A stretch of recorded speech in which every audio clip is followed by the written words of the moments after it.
ஜெஸ்ஸி tree ஈசாயின் மரம் இன்று மார்கழி மாதம் 9ஆம் நாள். ஈசாயின் மரம் என்ற நிகழ்ச்சியில் கிதியோன் பற்றி தியானிப்போம். தீப்பந்தம் போல் ஒரு மாதிரியை செய்து எமது காணிக்கையாக ஈசாயின் மரத்தில் தொங்கவிடுவோம். நீதித்தலைவர்கள் நூலிலிருந்து வாசகம். அதிகாரம் 7 இறைவசனங்கள் 1 முதல் 8 வரை. மேலும் அதிகாரம் 15 இறைவசனங்கள் 20.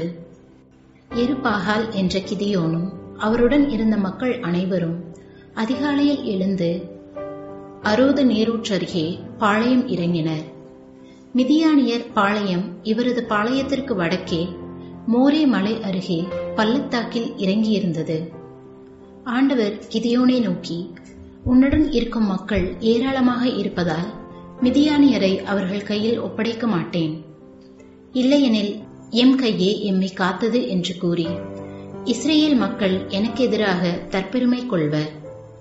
இப்பொழுது மக்கள் கேட்குமாறு நீ கூற வேண்டியது, போருக்கு அஞ்சி நடுங்குகின்றவன் போய்விடட்டும், கிளையாத மலையை விட்டகலட்டும் என்றார். மக்களுடன் 22,000 பேர் திரும்பச் சென்றனர். 10,000 பேர் எஞ்சியிருந்தனர்.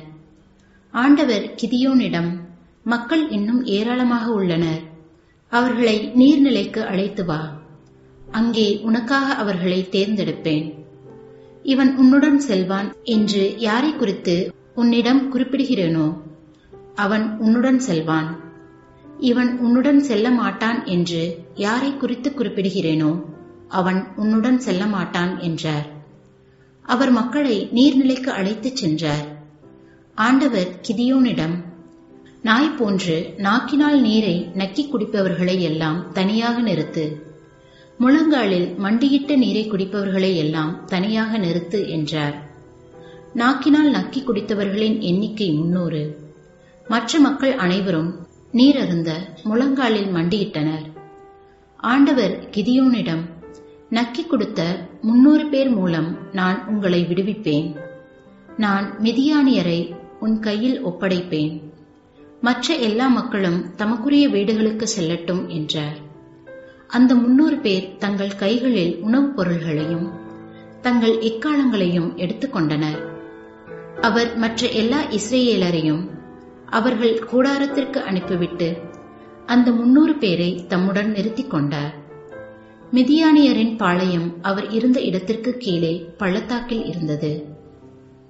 ஜெஸ்ஸி ட்ரீ ஈசாயின் மரம் இன்று மார்கழி மாதம் 9ஆம் நாள். ஈசாயின் மரம் என்ற நிகழ்ச்சியில் கிதியோன் பற்றி தியானிப்போம். தீப்பந்தம் போல் ஒரு மாதிரியை செய்து எமது காணிக்கையாக ஈசாயின் மரத்தில் தொங்கவிடுவோம்.